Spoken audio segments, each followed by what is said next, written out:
আপনারা সবাই জানেন যে ৬টার কিছুক্ষণ আগে বা ৫:৩০টার মাঝামাঝি সময়ে করাইল বস্তিতে, মহাখালীর করাইল বস্তিতে কিন্তু আগুন লাগার ঘটনা ঘটেছে এবং ২২টা ইউনিট, ফায়ার সার্ভিসের ২২টা ইউনিটের অক্লান্ত পরিশ্রমের ফলে এবং অক্লান্ত পরিশ্রমের বিনিময়ে সেই আগুন কিন্তু এখন নিয়ন্ত্রণে, এবং এই আগুন নেভাতে কিন্তু অনেকটাই বেগ পেতে হয়েছে সেখানে পানির স্বল্পতার কারণে এবং পানি না পাওয়ার কারণে, এবং বিভিন্ন ডোবা থেকে কিন্তু পানি নিতে হয়েছে এই আগুন নেভানোর জন্য।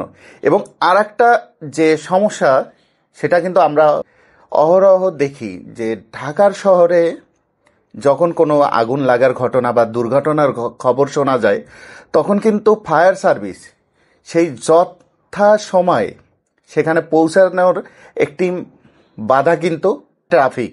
এই ট্রাফিকের কারণে কিন্তু যথা সময়ে সেই দুর্ঘটনা স্থলে ফায়ার সার্ভিসের লোক বা উদ্ধার কর্মীরা সেখানে পৌঁছতে পারে না।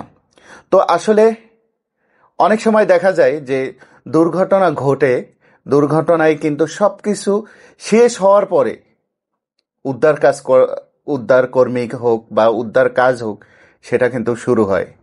তো করাইল বস্তিতে আজকে যেটা হয়েছে, অনেকটাই আগুন নিয়ন্ত্রণে এসেছে, কিন্তু যতটুকু আমরা খবর বা বিভিন্ন সংবাদ মাধ্যমে দেখলাম, কিছুক্ষণ আগে ফায়ার সার্ভিসের থেকে একটা ব্রিফিং করা হয়েছে।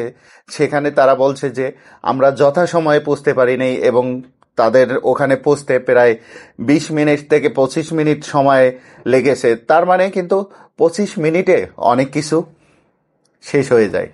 আসলে দুঃখ নিয়ে বলতে হচ্ছে যে এই বস্তিবাসী এখন তাদের সেই শেষ সহায় সম্বলটুকু এবং মাথা গোঁজার যে ঠাঁই, সেই ঠাঁইটাই কিন্তু এখন তাদের খোলা আকাশের নিচে।